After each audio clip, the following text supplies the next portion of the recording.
حسین بانٹ رہے ہیں نجات لے جاؤ، حسین بانٹ رہے ہیں نجات لے جاؤ، کچھ آنسوؤں کے بز کائنات لے جاؤ، حسین بانٹ رہے ہیں نجات لے جاؤ، یہ کربلا ہے معجز نما کی بستی ہے، یہ کربلا ہے معجز نما کی بستی ہے، کفن میں اس کے لپیٹو حیات لے جاؤ، حسین بانٹ رہے ہیں نجات لے جاؤ، در حسین سے تم خالی ہاتھ آؤ گے، در حسین سے تم خالی ہاتھ آؤ گے، ذرا سمیٹ کے سب مشکلات لے جاؤ، حسین بانٹ رہے ہیں نجات لے جاؤ، کہے گا حشر میں خالق علی کے منکر سے، کہے گا حشر میں خالق علی کے منکر سے، اٹھا وہ اپنے سومو صلات لے جاؤ، حسین بانٹ رہے ہیں نجات لے جاؤ، غم حسین میں ہر زخم معجزہ ہے نئی، غم حسین میں ہر زخم معجزہ ہے نئی، سجا کے جسم پہ کچھ معجزات لے جاؤ، حسین بانٹ رہے ہیں نجات لے جاؤ، کچھ آنسوؤں کے عوض کائنات لے جاؤ، حسین بانٹ رہے ہیں نجات لے جاؤ. اعوذ باللہ من الشیطان اللعین الرجیم. بسم اللہ الرحمن الرحیم. رب اشرح لی صدری ویسر لی امری واحلل عقدۃ من لسانی یفقهوا قولی. اللہم انطقنی بالہدی والہمنی التقوی ووفقنی الی ما تحب ربنا وترضى. الحمد للہ رب العالمین. الحمد للہ الذی ہدانا لہذا وما كنا لنهتدي لولا أن هدانا الله. والصلاة والسلام على أشرف الأنبياء والمرسلين حبيب إله العالمين بالقاسم المصطفى محمد وعلى أولاده الطيبين الطاهرين المعصومين المظلومين الذين ذهب الله عنهم الرجس وطهرهم تطهيرا. اللهم صل على محمد وآل محمد ولعنة الله على أعداء الله من الآن إلى قيام يوم الدين. أما بعد قد قال الله تبارك وتعالى في كتابه الكريم. بسم الله الرحمن الرحيم. شهر رمضان الذي أنزل فيه القرآن هدى للناس وبينات من الهدى والفرقان فمن شهد منكم الشهر فليصمه ومن كان مريضا أو على عدة أو على سفر فعدة من أيام أخر يريد الله بكم اليسر ولا يريد بكم العسر ولتكملوا العدة ولتكبروا الله على ما هداكم ولعلكم تشكرون. خداوند تبارک و تعالی نے انسان کو جس مقصد کے لیے پیدا کیا ہے وہ مقصد اپنی اطاعت اور بندگی ہے، اور اسی عبودیت اور ربوبیت کے تقاضوں کی ہی وجہ سے خداوند تبارک و تعالی نے کچھ ایسے فرائض انسان کے ذمے پہ عائد کیے ہیں جن کو بجالا کے انسان خدا کا فرمان بردار بندہ مطیع اور خدا کا خاص بندہ بن جاتا ہے.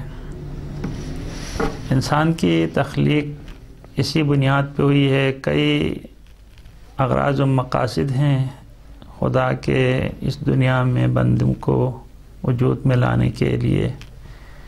ان میں سے ایک سبب اور ایک مقصد انسان کی اطاعت اور بندگی ہے، اور اسی بندگی ہی کو خداوند تبارک و تعالی اپنے بندوں سے جانچنے کے لیے کبھی نماز کو فرض کر کے دیکھا، کبھی روزوں کو فرض کر کے، اور کبھی دیگر احکام شرعی کو.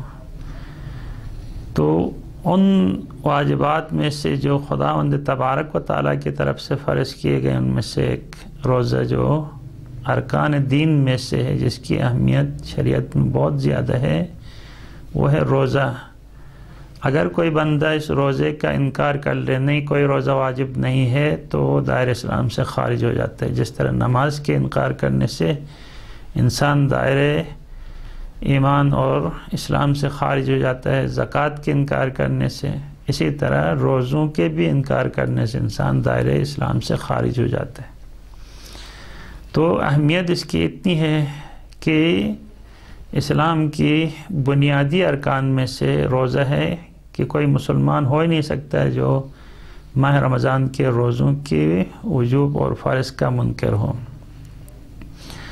تو قرآن مجید کے اندر متعدد آیات میں خداوند تبارک و تعالیٰ نے احکام روزہ بیان فرمائے. ان میں سے ایک آیت 185 نمبر کی آیت سورہ بقرہ کی، جس کی تلاوت کا شرف حاصل ہوا ہے، جس میں خداوند تبارک و تعالیٰ کا یہ فرمان ہے کہ ماہ رمضان وہ مہینہ ہے جس میں قرآن نازل کیا گیا ہے، تاکہ اس قرآن کے ذریعے سے بندگان خدا ہدایت پائیں، حق اور باطل کے درمیان فرق کر سکیں، اور عقائد اور احکام کے اوپر واضح ادلہ اور بینات اس قرآن کے اندر موجود ہیں۔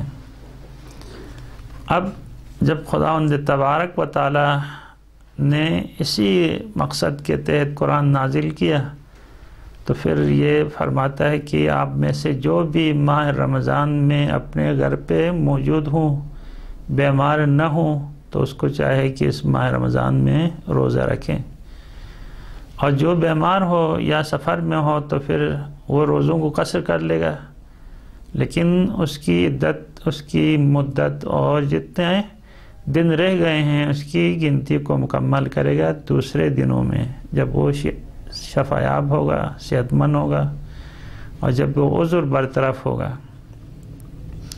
خدا چاہتا ہے اپنے بندوں سے اچھائی، نیکی اور آسائش چاہتا ہے، اور کبھی بھی خداوند تبارک و تعالیٰ اپنے بندوں سے سختی اور مشقت نہیں چاہتا۔ لا یکلف اللہ نفسا الا وسعہا، خداوند تبارک و تعالیٰ نے ہر انسان کو اتنی تکلیف دی ہے جو اس کی قدرت میں ہے، اور خداوند تبارک و تعالیٰ نے جو دین ہے، دین سمحہ سہلہ، شریعت مقدس اسلام ایک ایسی دین ہے جس میں بہت آسائش اور آسانی اور چشم پوشی اس کے اندر رکھی گئی ہے۔ یہاں تک کہ مثلا شریعت میں ہے کہ جس انسان کے پیچھے نماز پڑھنا ہے وہ عادل ہونا چاہے، یعنی اپنی زندگی میں گناہان کبیرہ کے مرتکب نہ ہوا ہو۔ اب اگر کوئی مومن اس کو عادل سمجھ کے اس کے پیچھے کئی سالوں تک نماز پڑھتا رہا اور کئی سالوں کے بعد پتہ چلا کہ وہ مسلمان ہی نہیں ہے، تو خداوند تبارک و تعالیٰ اس بندے کو جس نے اس کو مسلمان عادل سمجھ کے اس کے پیچھے نمازیں پڑھتا رہا ہے، اس کی نمازوں کو وہی حیثیت دیتا ہے جو حیثیت خداوند تبارک و تعالیٰ حقیقی معنوں میں کسی مسلمان عادل کے پیچھے نماز پڑھے تو جو حیثیت دیتا ہے۔ یہ دین کے اندر کل شیء حلال حتی تعرف انہ حرام، شریعت مقدس میں ہر وہ چیز حلال ہے جس کے حرام ہونے کے بارے میں علم نہ ہو۔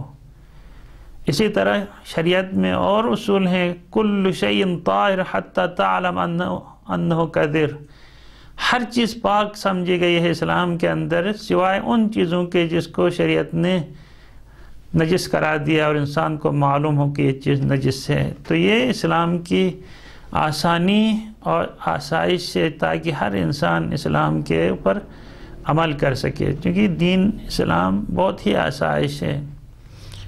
خداوند تبارک و تعالیٰ نے اپنے نبی حضرت محمد مصطفیٰ صلی اللہ علیہ وآلہ وسلم سے ارشاد فرمایا کہ طٰہٰ ما انزلنا علیک القرآن لتشقیٰ، طٰہٰ آپ اپنے آپ کو، یعنی اے نبی، اتنی مشقت میں کیوں ڈالتے ہو؟ یہ قرآن آپ کے اوپر اس لیے نازل نہیں کیا گیا کہ آپ اپنا آپ کو اتنی مشقتوں میں ڈال دو کہ روزے رکھنا، اور پھر جس طرح انس ابن مالک جو پیغمبر کے 10 سال تک خدمت انجام دیتے رہے، خصوصی گھر کا بندہ تھا، کہتے کہ ایک دفعہ رسول خدا اتنے کثرت کے ساتھ روزے رکھتے تھے، شب بیداری کرتے تھے، اور یاد خدا میں اتنے مشغول رہتے تھے کہ رسول خدا جسمانی طور پہ بہت کمزور پڑ گئے کثرت عبادت اور کثرت روزوں کی وجہ سے۔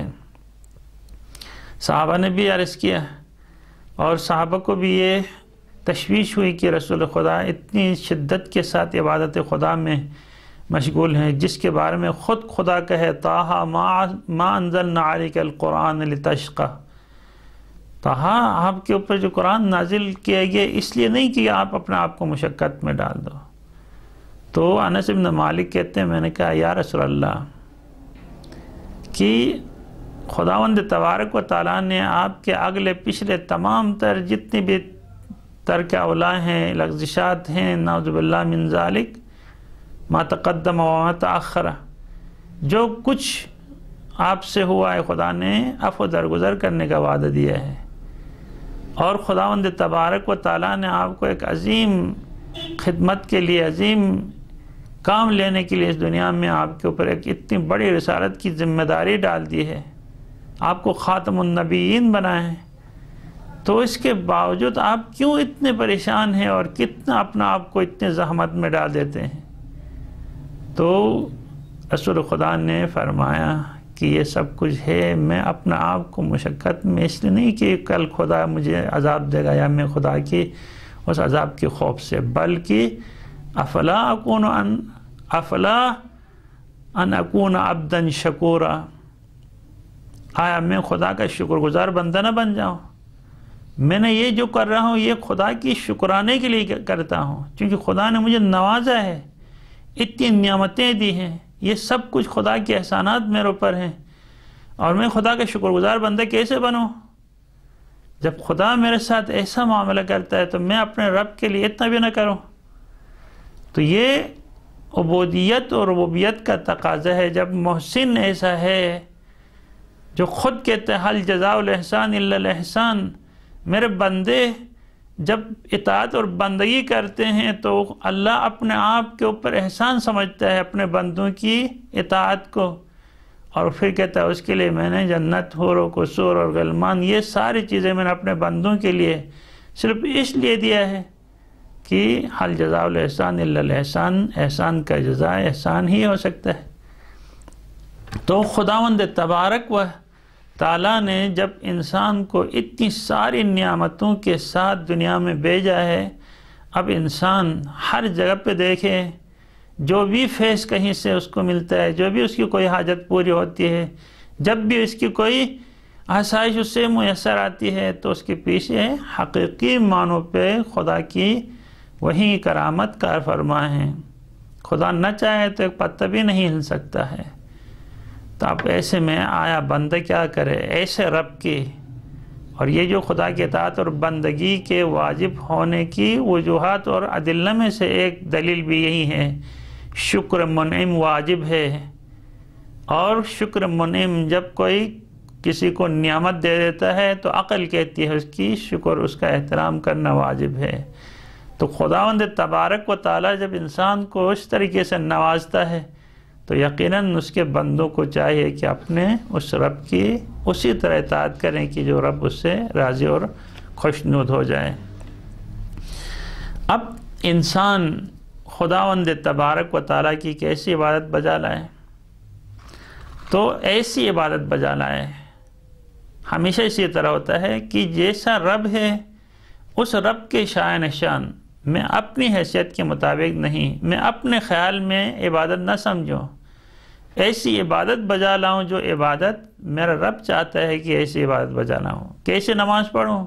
بغیر وضو کے؟ نہیں، وہ جو رب نے چاہا وضو کے ساتھ، طہارت کے ساتھ نماز، شرائط اور دیگر اجزاء کی تکمیل کے ساتھ نماز پڑھوں، اسی طرح روزے کے تمام فرائض اور مسائل شریعہ کو جان کے روزے رکھوں، یا چپ سے میں اپنے خیال میں روزہ ایسا ہے کہ اپنا ایک ذہن بنا لو روزے کے لیے اور ایسا روزہ رکھوں، یہ رب کو منظور ہے؟ کہ نہیں، رب کو وہ روزہ منظور ہے جس طریقے سے اس نے میرے اوپر فرض کیا ہے، جس طریقے سے وہ چاہتے ہیں اسی طریقے سے میں اپنے رب کی پرستش کروں۔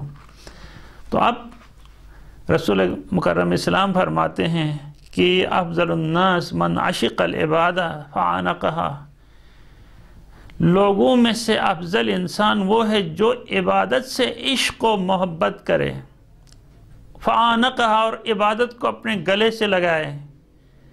میں نے اس موضوع کا انتخاب اس ماہ مبارک میں اس لیے کیا ہے، میں نے دنیا میں کچھ ممالک دیکھے ہیں، کچھ لوگوں سے واسطہ پڑا ہے، پاکستان کے مختلف شہروں کے اندر مختلف لوگوں سے واسطہ پڑا ہے، ایران میں نے درس پڑھا ہے، وہاں کے لوگوں سے واسطہ پڑا ہے، عراق میں وہاں زیارات سے تشرف کا شرف حاصل ہوا ہے، وہاں پہ لوگوں کو دیکھا ہے۔ لیکن ہمارے پاکستان میں سے گلگت بلتستان، یہ ہمارا جو شمالی خطہ ہے، اس خطے کے اندر رہنے والے لوگوں کے اندر جس چیز کی میں نے شدت سے کمی محسوس کی ہے وہ یہ ہے کہ ہمارے لوگ عبادت کی طرف متوجہ نہیں ہیں، حالانکہ خدا نے ہمیں پیدا عبادت کے واسطے کیا ہے، لیکن عبادت کی طرف متوجہ نہیں ہیں۔ ہماری عبادت 24 گھنٹوں میں کیا ہے؟ ٹوٹل وہ نماز ہے، جس کے ہم تمام شرائط اور اعضاء اور ان کے مسائل کا خیال رکھے بغیر اپنی مرضی کی ایک نماز پڑھ لیتے ہیں۔ سب جانتے ہیں نماز میں دو قسمیں، بعض جہر والی نماز ہیں، جہریہ نماز، فجر کی 2 رکعت، مغرب اور عشاء کی پہلے 2 رکعت، یہ بلند آواز سے نکال کے پڑھنی ہے۔ نماز ظہر اور عصر کی پہلی 2 رکعت اور بقیت تمام جو تسبیحات اربعہ پڑھنی ہے، تیسری اور چوتھی رکعت میں آہستہ پڑھنی ہے۔ اور پورے گلگت میں عوام علماء شاید اس بات کا خیال رکھتے ہوں، لیکن عوام کی سطح پہ کسی بھی مسجد میں جا کے آپ دیکھیں گے تو اس مسئلے کا کوئی رعایت نہیں کرتا۔ تمام نمازیں اخوات کے ساتھ پڑھی جاتی ہیں، حالانکہ مسئلہ شرعی ہے۔ اگر کوئی بندہ نماز جہاں پہ بالجہر پڑھنے ہیں وہ آہستہ پڑھ لے تو نماز باطل ہے، جہاں آہستہ پڑھنے ہیں وہاں پہ بالجہر پڑھ لے باطل ہے۔ بڑے بڑے لوگ پڑھے لکھے بڑے بڑے عہدوں سے ریٹائر ہوئے اور موجود حاضر سروس افراد جو ہیں وہ سب کے سب اسی ایک مسئلہ شرعی میں گرفتار ہیں۔ اب یہ تو سب سے آسان مسئلہ شرعی ہے اور یہ مسئلہ بھی کئی دفعہ بیان بھی ہو چکا ہے، لیکن چونکہ لوگ خدا کی عشق میں عبادت نہیں کرتے، بس ایک تکلیف آئی ہے، ایک فریضہ ہے، اگر نہیں نماز پڑھ لے تو کل جہنم میں ڈال دیا جائے گا۔ خدا شاہد ہم عبادتیں اور یہ جتنے بھی فرائض ہم انجام دے رہے ہیں، اگر ہمارا مطمع نظر جنت اور جہنم ہونا واقعا یہی ہوتا ہے، ایسی عبادت ہوتی ہے۔ لیکن عشق خدا میں اگر ہم عبادت بجا لائیں، اپنے مالک کو پہچان کے اس کو اپنے سے راضی کروانے کے لیے اگر ہم عبادت کریں تو پھر اس عبادت کا ذائقہ بھی کچھ اور ہوتا ہے اور اس عبادت کے حدود اور شرائط بھی کچھ اور ہوتے ہیں۔ لیکن گلگت بلتستان کے اندر لوگ اول تو عبادت کی طرف توجہ نہیں کرتے ہیں، باقی یہ جو دیگر معاملات ہیں، ایک دوسروں سے ملنا جلنا، کسی کی فوتگی پہ جا کے فاتحہ پڑھنا، کسی کی شادی میں جا کے اس کی خوشی میں شراکت ہونا، اس کا خدا سے کوئی تعلق ہی نہیں ہے۔ یہ تو ایک معاملہ ہے، لین دین ہے، یہ ایک لین دین ہے عوامی سطح پہ جس کا خدا سے تعلق ہی نہیں ہے۔ کیوں؟ اس لیے اب اگر کوئی بندہ کسی کی فوتگی پہ نہ آئے تو اسے ناراض ہونے کا کوئی تک بنتا ہے؟ کیوں ناراض ہوتا ہے؟ میں آیا تم کیوں نہیں آئے؟ میں نے تمہیں اپنے بیٹے کی شادی میں دعوت دی، آپ نے کیوں مجھے دعوت نہیں دی؟ آپ کی بیٹی کی شادی ہوئی، میں نے اتنا سارا آپ کے لیے جہیز کا سامان لایا، آپ نے میرے بیٹی کی شادی پہ پیچھے مڑ کے بھی نہیں دیکھا۔ تو یہ ساری باتیں وہ ہیں جو انسان بیٹھ کے نوٹ کر لیتا ہے کہ مجھے کوئی کچھ دے دیتا ہے تو میں اپنے کاپی میں نوٹ کر لیتا ہوں تاکہ کل میں پھر موقع پہ اس کو دے دوں، اس کا احسان اپنے اوپر نہ لے لوں۔ یا میں کسی کو کچھ دیتا ہوں تو کاپی میں نوٹ کر لیتا ہوں، کیوں؟ اس لیے کیونکہ کل میں اس سے مانگوں گا وہ دے گا یا نہیں دے گا۔ یہ ساری ناراضگیاں رشتہ داری کی بنیاد پہ میں اپنے کسی کو بیٹی کا رشتہ دے دیتا ہوں، ان سے رشتہ مانگتا ہوں تو وہ رشتہ نہیں دیتے ہیں، تو ناراضگی، بھائی ناراضگی کس بات کی ہے؟ چونکہ ہم نے یہ سارے معاملات جو انجام دیے ہیں غیر اللہ کے لیے انجام دیے ہیں۔ آج ہی میں اتفاقاً یہیں درس پہ آنے سے پہلے میرا بچہ چھوٹا 8 سال کا بچہ ہے، اس کا نام ہے محمد حسن لیکن رضا کہتے ہیں۔ چند دنوں سے وہ پہلے دن اس نے روزہ نہیں رکھا تھا، دوسرے دن سے اس نے روزہ رکھنا شروع کر دیا۔ آج اچانک اس نے فخریہ انداز میں کہا بابا میرے آج 4تھا روزہ ہے، حالانکہ میں نے اس سے پوچھا بھی نہیں تھا، کہا میرا 4تھا روزہ ہے۔ یہ کہنا ہی تھا، مجھے بہت ناگوار گزرا۔ میں نے کہا بابا تم نے روزہ کس کے لیے رکھا ہے؟ میں اس سے پوچھا روزہ کس کے لیے رکھا؟ کہا میں نے روزہ خدا کے لیے رکھا ہے۔ تو پھر خدا کے لیے رکھا تو مجھے بتانے کی ضرورت کیوں پیش آئی؟ اتنا شرمندہ ہوا، اتنا خسیانہ ہوا۔ کہا بابا تم نے تو اپنے روزے کا اجر ضائع کر دیا، مجھے کیوں بتا رہے ہو کہ آپ کا 4تھا روزہ ہے؟ آپ 1 روزہ رکھیں، 2 روزے رکھیں، 10 روزے رکھیں، وہ تو خدا کے لیے، خدا کے لیے، مجھے بتانے کی ضرورت نہیں ہے۔ ہمارا حال یہی ہے، ہمارا حال یہ ہے، چھوٹا بچہ، نابالغ بچہ بھی روزہ رکھ لیتا ہے تو وہاں خدا نہیں ہوتا ہے۔ نام ہوتا ہے خدا کا، لیکن جب خدا کے لیے ہم کوئی روزہ رکھتے ہیں تو پھر کوئی کام کر لیتے ہیں تو نام و نمود و نمائش کیوں؟ کسی سے ناراضگی کیوں؟ کسی کو کچھ دینے کے بعد اتنا منت کیوں؟ وَلَا تُبْطِلُوا أَعْمَالَكُمْ بِالْمَنِّ وَالْأَذَىٰ، کیوں ہم ان کو کوستے رہتے ہیں جو کسی کو کچھ نوازنے کے بعد جب وہ ہماری مخالفت کر لیتا ہے تو اس کو تانا دیتے ہیں نمک حرام، میرے کھا کے بڑے ہو گئے اور ابھی پھر میری مخالفت کرتے ہو۔ باپ اور ماں اپنی اولاد کے اوپر منت جتاتے ہیں اور جگہ جگہ پہ جا کے شکایتیں کرتے ہیں۔ بڑا بھائی نے چھوٹے بھائی کو پڑھایا، محنت کروایا، اور چھوٹا بھائی کسی منزل پہ پہنچا، اب وہ چاہتا میرا غلام بن جائے، اور کہیں پہ چھوٹے بھائی بڑے بھائی کی مخالفت کرنے پہ تانوں کی برچھاٹ، دیکھو نمک حرام، میں نے تمہیں پڑھایا، اس لیے پڑھایا تھا، تم آج میری مخالفت کرو گے۔ دیکھیں یہاں پہ سارے دنیاوی معاملات ہیں، نام ہم خدا کا لیتے ہیں لیکن دل ہم دنیا کے لیے۔ تو اس لیے میں اکثر و بیشتر کہتا ہوں کہ لوگوں تھوڑا سا خدا کا بھی خیال کرو، یا جنت کا خیال ہوتا ہے یا جہنم کا خیال ہوتا ہے یا اپنے معاملات ہوتے ہیں۔ اسلام کے پیرائے میں، اسلام کے اندر بیٹھ کے اسلامی احکام کو ہم دینی معاملات کو دنیاوی معاملات کی شکل میں انجام دے دیتے ہیں، اور اسی وجہ سے جھگڑے، ناراضگیاں، ایک دوسرے سے قطع کلامی، قطع تعلق، اور یہ سب کے سب اس لیے ہے کہ ہم خدا کو چھوڑ کے کسی اور کی طرف جا رہے ہیں، کوئی اور غرض و مرض سے۔ تو انشاءاللہ یہ باتیں اگر کچھ کسی کے دل پہ اتر جائیں، اور اگر کوئی بندہ حقیقی معنوں میں اپنے رب کو عبادت کا لائق سمجھ کے عبادت کرے، دنیا کیا کہے، دنیا کے کہنے سے اگر دنیا پتھر کو ساری دنیا مل کے سونا کہہ دے تو وہ سونا نہیں ہوتا، اور پوری دنیا سونے کو ساری دنیا مل کے کہے لوہا ہے تو وہ سونا لوہا نہیں ہوتا۔ لوگوں کی باتوں میں خدا شاہد ہے، ہم لوگوں کی باتوں سے ڈر کے جتنی چیزوں کے ہم پابند ہوتے ہیں نا، اتنی پابندی اگر ہم خدا کی حکم سے ہوتے ہیں نا، کیا بات ہوتی ہے، ہمارا لمحہ لمحہ عبادت ہوتا ہے، لمحہ لمحہ خدا ہم سے راضی ہوتا۔ جس طرح بہت ساری حکایتیں، لیکن چونکہ وقت دامن میں گنجائش نہیں ہوتی کوئی حکایت یا واقعات یہاں پہ بیان کرنے کا، بس کوئی آیت حدیث اور کچھ اس کے بارے میں گفتگو کرنے۔ تو حدیث میں ہے بہترین انسان وہ عبادت سے عشق کر کے روزہ ہے، جس طرح ہمارے مقدس اردبیلی جب بچپنے میں جب اس کے اوپر روزہ فرض ہو گئے، نماز فرض ہوئی تو اس نے جشن منایا، جس طرح شادی میں جشن مناتے ہیں اسی طرح جشن منایا۔ لوگوں نے کہا آپ جشن کیوں منا رہے ہو؟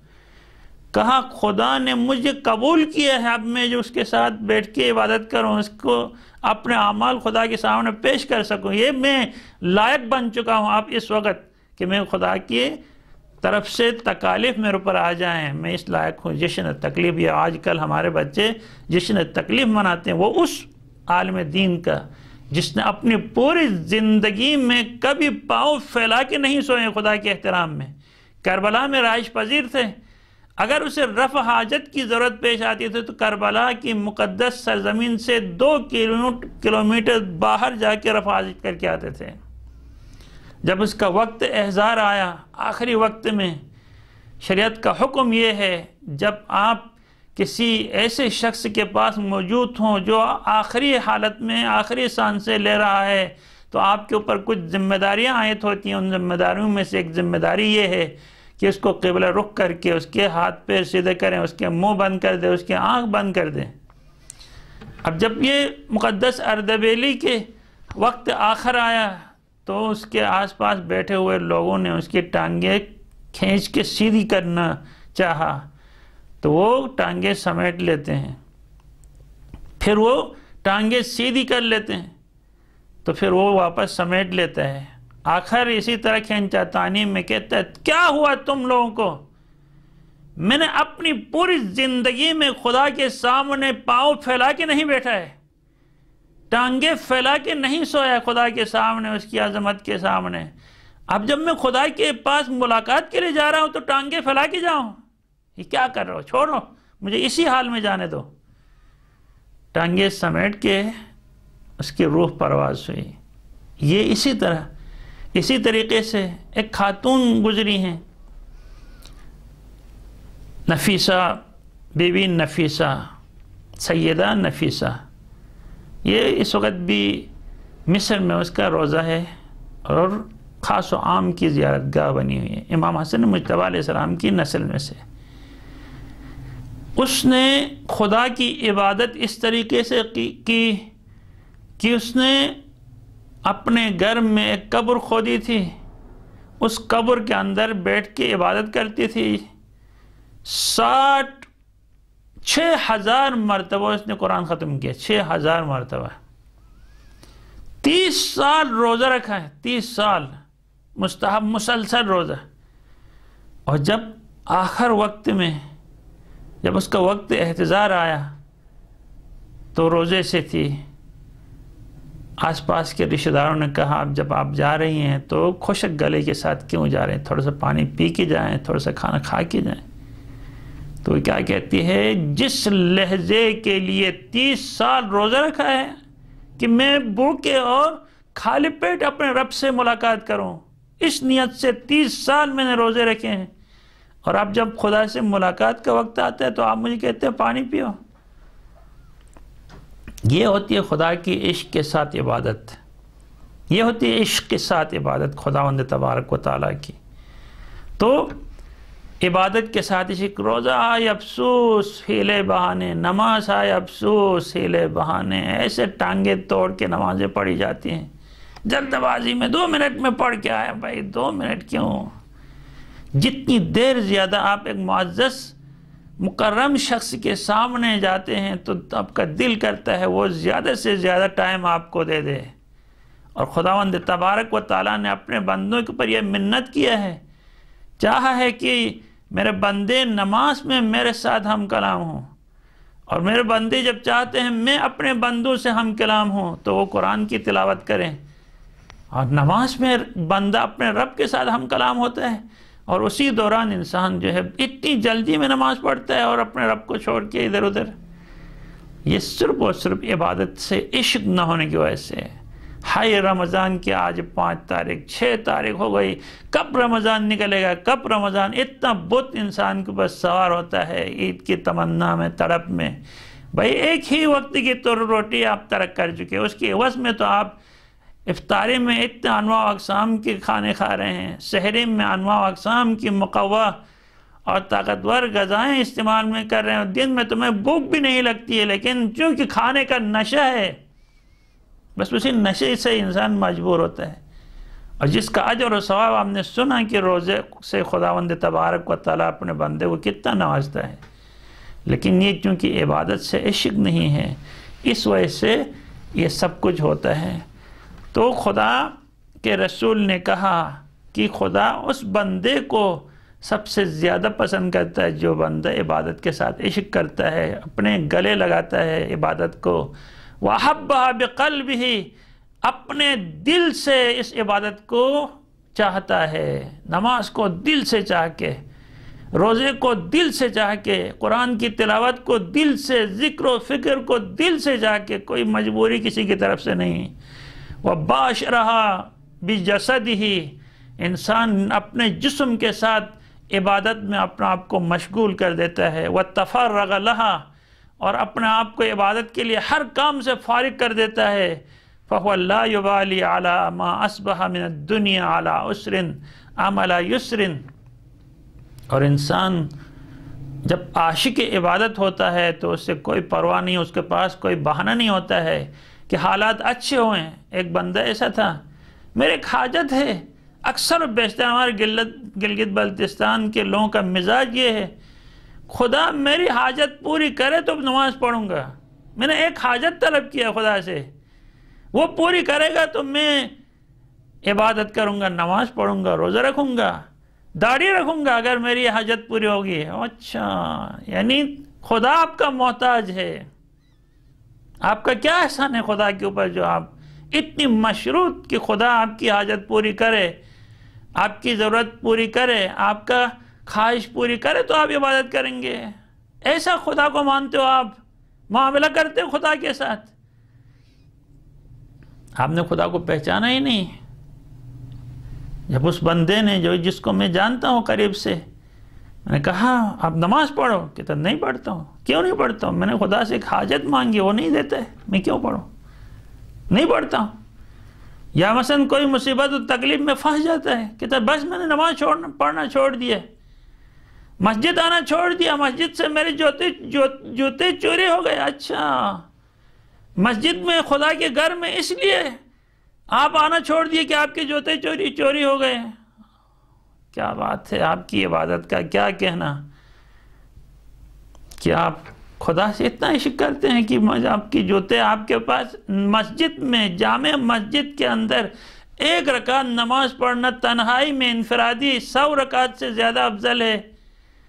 اور پھر جماعت کے ساتھ سینکڑوں افراد کی موجودگی میں جماعت کے ساتھ نماز پڑھ. اگر 10 افراد جماعت کے ساتھ جماعت میں کھڑے ہوں تو 1 رکعت کا ثواب اتنا کہ پورے دنیا میں موجود سمندر پانی بن جائے، تمام درخت کے پتے کاغذ بن جائیں اور جن و انس لکھنے والے بن جائیں تو لکھتے لکھتے یہ سب کچھ ختم ہوگا، لیکن 1 رکعت کا ثواب ختم نہیں ہوتا ہے.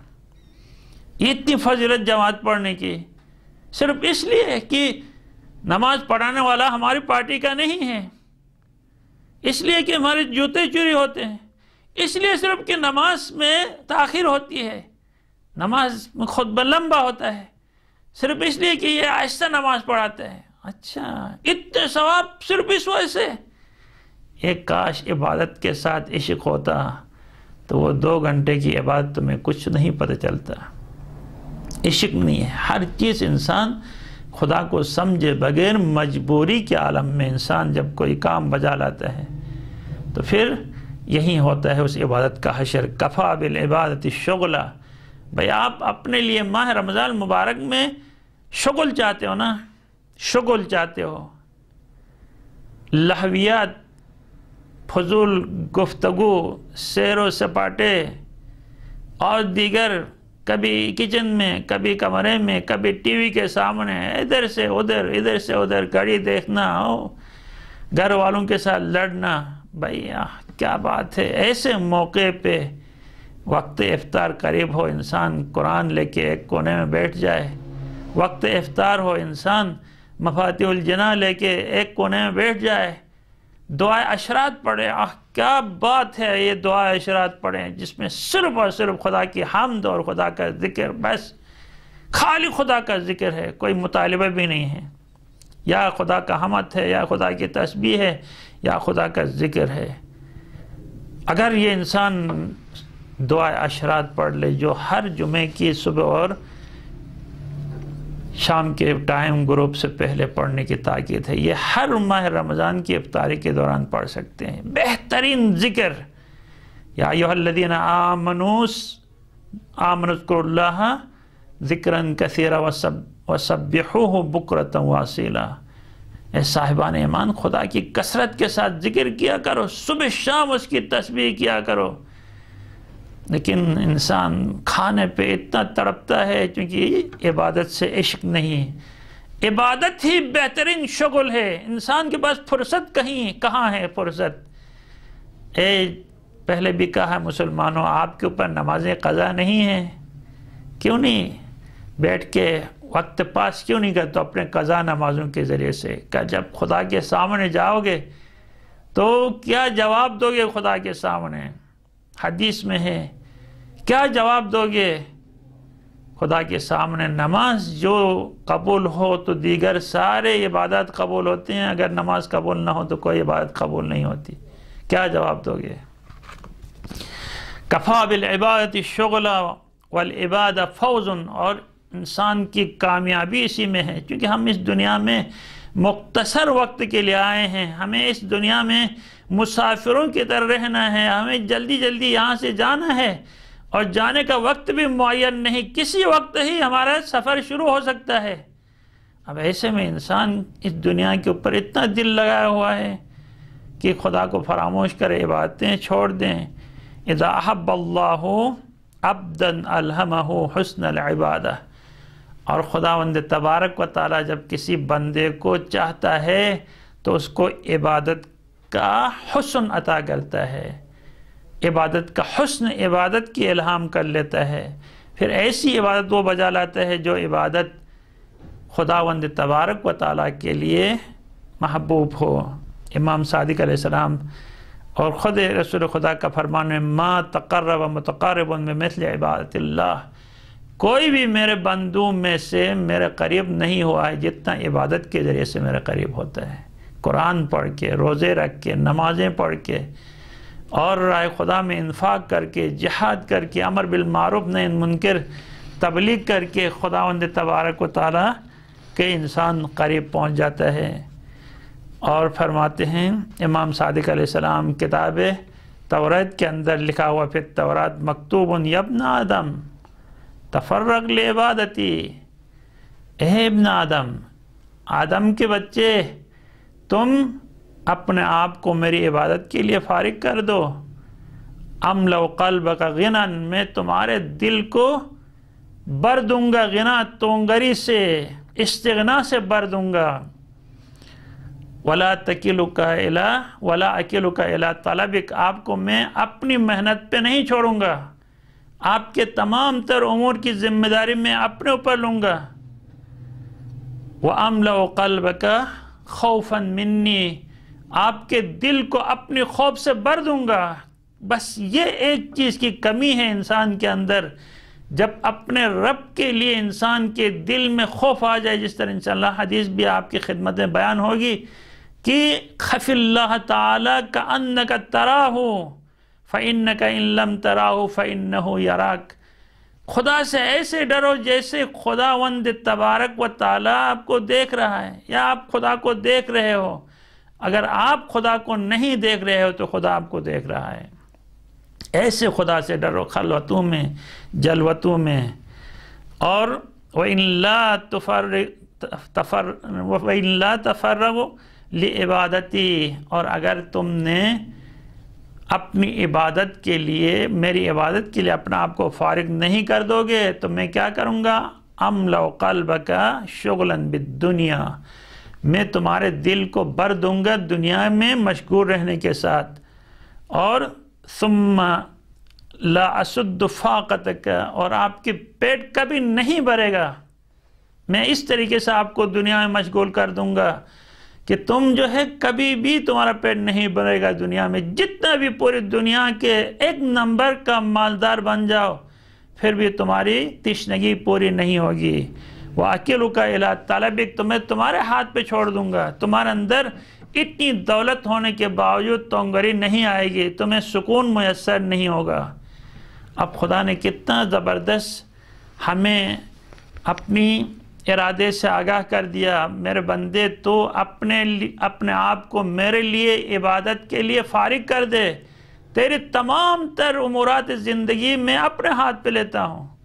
جس طریقے سے آپ سب جانتے ہیں کہ حضرت مریم سلام اللہ علیہا کی ماں نے خدا سے ایک دعا کی تھی، پروردگار میرے پیٹ میں یہ جو بچہ ہے اگر لڑکا ہوا تو میں اس کو بیت المقدس کے لیے وقف کر دوں گا، لیکن بعد میں قضائے اور قدر الہی سے لڑکی پیدا ہوئی جس کا نام مریم رکھا۔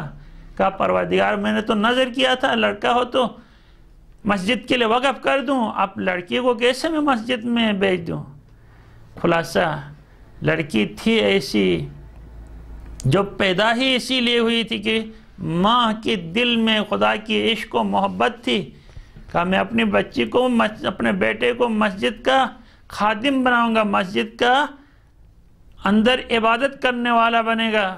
لیکن بچی آئی، لیکن خداوند تبارک و تعالیٰ نے ایسا انتظام کیا وہ بچی ہمیشہ محراب عبادت میں رہی۔ بہت ساری مخالفتوں کے باوجود یہودیوں نے بہت ساری مخالفتیں کی، لیکن اس کے باوجود خداوند تبارک و تعالیٰ نے مریم سلام اللہ علیہا کو قبول کیا، فتقبلها بقبول حسن۔ بہت خوبصورت انداز میں خداوند تبارک و تعالیٰ نے مریم کو قبول کیا، اور مریم کو قبول کرنے کے بعد اب جب وہ محراب عبادت میں ہیں، کماتی نہیں ہیں، کھانے پینے کا انتظام کون کرے اس کے لیے؟ تو لوگوں کے آپس میں خدا نے ان کے دلوں میں ڈال دیا کہ اب تم جاؤ مریم کی کفالت کرو، آپس میں لڑنے لگے۔ کوئی کہتا مجھے یہ افتخار حاصل ہو کہ میں مریم کی کفالت کروں، کوئی کہتا مجھے یہ افتخار حاصل ہو۔ اور جب بات بڑھ گئی جھگڑے کی تو پھر قرآن اندازی ہوئی۔ قرآن اندازی میں حضرت زکریا سلام اللہ علیہ پیغمبر خدا کا نام آیا، اور خداوند تبارک و تعالیٰ کے حکم سے زکریا نے حضرت مریم کی کفالت کی۔ یعنی کفالت سے مراد اس کی تمام تر امورات اور ضروریات زندگی فراہم کرنے کے ذمہ دار جناب زکریا سلام اللہ علیہ ہیں۔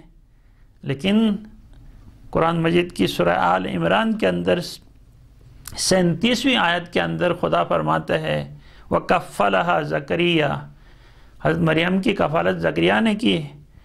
كُلَّمَا دَخَلَ عَلَيْهَا زَكَرِيَّا الْمِحْرَابَ، اب جب بھی وہ کفالت کے لیے جب ضرورت پیش آتی تھی محراب میں جانے کی، جب بھی محراب میں داخل ہوتے تھے تو وجد عندها رزقاً، پہلے سے اس کے پاس طعام موجود ہوتا تھا۔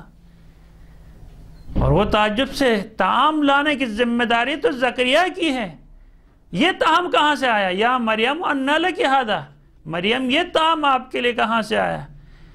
تو جناب مریم سلام اللہ علیہ کہتی ہے قالت هو من عند اللہ، میرے رب کی طرف سے آیا۔ اب سوچیں، انسان اگر اس طریقے سے عبادت کرے، اپنی کشتیوں کو جلا کے اپنا آپ کو خدا کے ساتھ خالص کر دے، میرے رب اور مریم کے رب میں کوئی فرق نہیں ہے، وہی رب میرا بھی ہے، وہی رب مریم سلام اللہ علیہ کا بھی ہے۔ جب مریم کے اندر جو معرفت ہے، جو عبادت کا شوق اور ذوق ہے، وہی عبادت اگر کسی بندے خدا کے اندر آ جائے تو خدا اس بندے کی بھی اسی طریقے سے رزق کا انتظام کر دیتا ہے، جس طرح خود وعدہ کیا ہے ان اللہ یرزق من یشاء بغیر حساب۔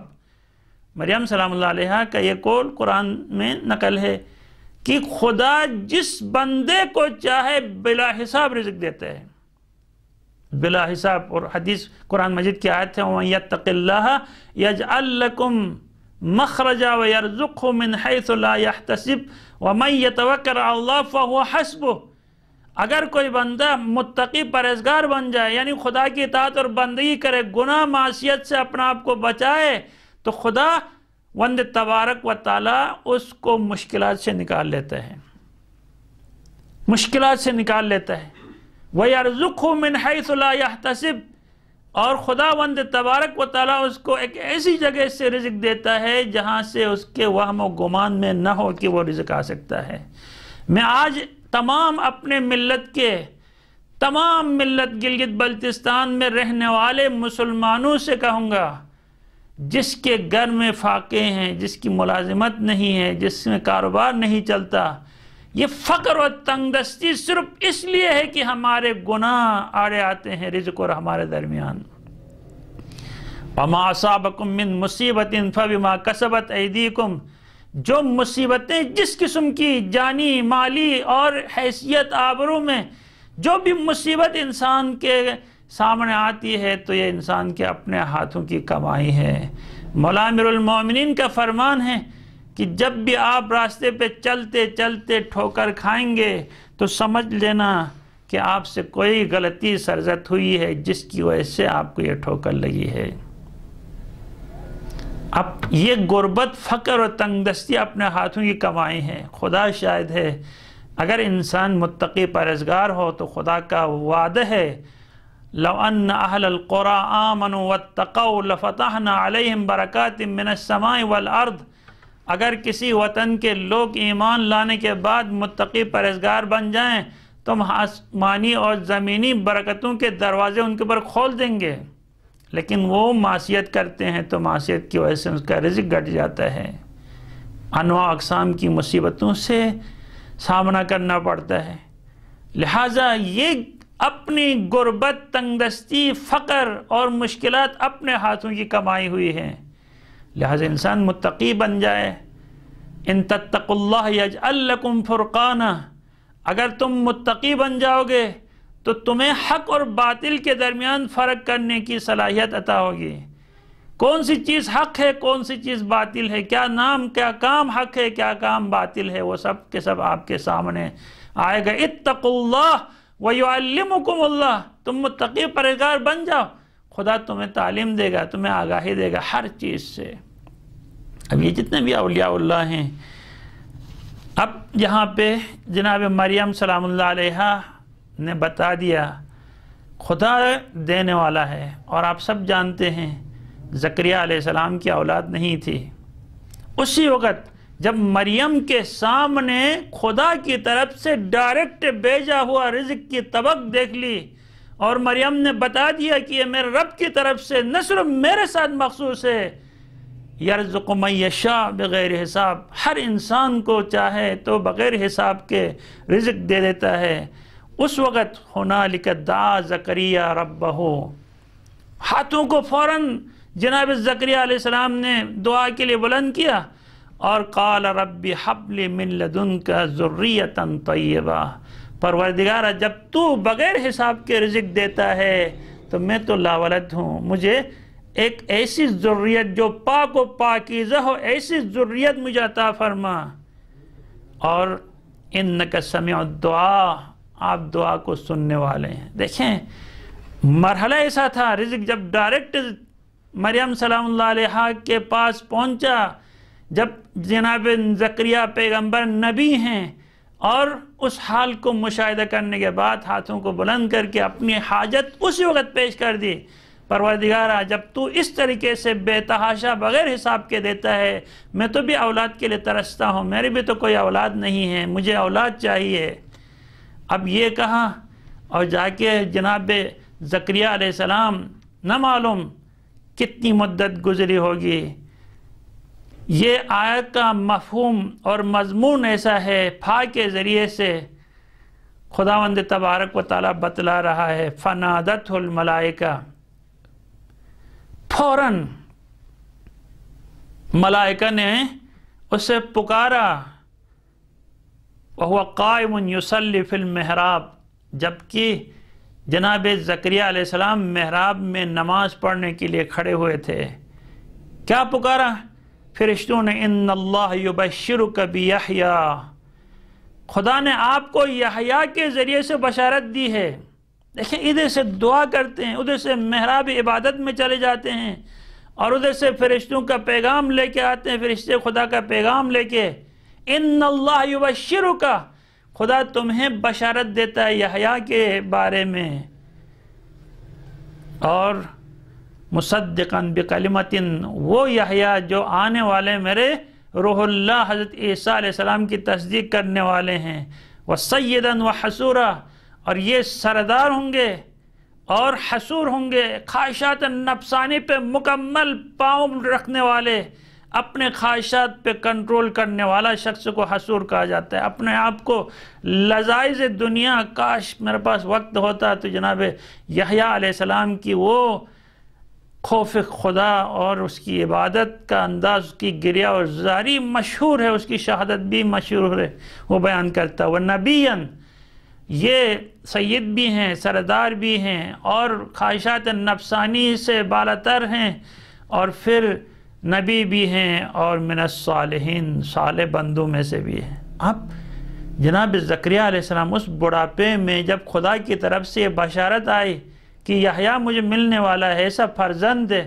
جو اپنی دنیا میں اپنا نام پیدا کرے گا، اسی وقت کہتا ہے تعجب سے، قال ربی انا یکون لی غلام، پروردگارہ میرے لیے بچہ آنے والا ہے، وقد بلغنی الکبر، جبکہ میں تو بہت بڑھاپے کی انتہا تک پہنچ چکا ہوں، وامرأتی عاقر، میری بیوی تو بانجھ ہو چکی ہے، اب اس کے باوجود بچہ آئے گا۔ تو خداوند تبارک و تعالیٰ کہتا ہے یہ علت و اسباب کے پیچھے وہ جاتے ہیں جو علت و اسباب کے محتاج ہوتے ہیں، میں وہ ہوں، ان اللہ علی کل شیء قدیر، قال کذالک اللہ یفعل ما یشاء، تمہارا رب ایسا ہے جو چاہے وہیں کر لیتا ہے، اس سے بچے ہوں۔ جب وہ آدم اور حوا کو بغیر ماں باپ کے پیدا کر سکتا ہے، جب وہ عیسیٰ کو بغیر باپ کے پیدا کر سکتا ہے، تو بوڑھے باپ اور بوڑھی ماں سے بچے پیدا کرنا گنجائش بھی ہے، بغیر باپ کے بچے پیدا کرنا بہت مشکل ہے، ماں اور باپ کے بغیر بچے پیدا کرنا اس سے بھی مشکل ہے۔ کتنے ایسے حیوانات ہیں جن کو خداوند تبارک و تعالیٰ نے باپ اور ماں کے بغیر پیدا کیا، ان میں سے آدم اور حوا سلام اللہ علیہ ہیں۔ تو ایسا خدا ہے، آیا ایسا خدا عبادت کا سزاوار نہیں ہے؟ ہم لین دین کریں اس سے، مشروط عبادت کریں؟ ہم کیسے بندے ہوئے عطا کرنے والے کے سامنے اس طریقے سے مشروط کہ میری حاجت پوری ہو جائے تو نماز پڑھوں، مجھے یہ مل جائے تو میں اس کے بعد نوکری کروں گا، نوکری مل جائے تو داڑھی رکھوں گا، شادی ہو جائے تو داڑھی رکھوں گا، حج کروں تو داڑھی رکھوں گا۔ یہ کیسے فضولیات ہیں؟ یہ تو انسان تو نہیں، یہ تو بندے خدا تو نہیں لگتا، یہ بندے شیطان لگتا ہے جس کے خیالات ایسے ہیں۔ خدا تو یہ نہیں، خدا تو وہ چاہتا ہے جو اس کے بندے اس کی اطاعت محض کر لیں بغیر قید و شرط کے۔ وہ ہے، وہ ہمارے اوپر وہ شرائط رکھے، وہ اس کی منت ہمارے اوپر ہے، نہ کہ ہم خدا کے پر منت چڑھائیں مصیبتوں پہ، مشکلات میں، تکالیف میں۔ انشاءاللہ خداوند تبارک و تعالیٰ سے دعا گو ہوں پروردگار عالم ہم سب کو ایسی عبادت بجا لانے کی توفیق عطا فرمائے جیسی عبادت رب چاہتا ہے، وہ عبادت جو مولا کائنات نے کہا یا پروردگارہ میں نے تیری عبادت تیری جنت کے لالچ میں نہیں کی، تیری جہنم کے خوف میں بھی نہیں کیا، میں نے تجھے عبادت کا لائق سمجھا، عبادت کا لائق سمجھ کے میں نے تیری عبادت کی ہے، بس وہی لذت۔ الہی انت کما احب فجعلنی کما تحب وترضا، پروردگارہ ہمیں ایسا بنا دے جیسا تو ہے جو ہم چاہتے ہیں، اور تو ہمیں ایسا بنا دے جیسے تو چاہتا ہے۔ پروردگار ہمارے ان ناقابل کوششوں کو اپنی درگاہ میں قبول و منظور فرما۔ السلام علیکم ورحمۃ اللہ۔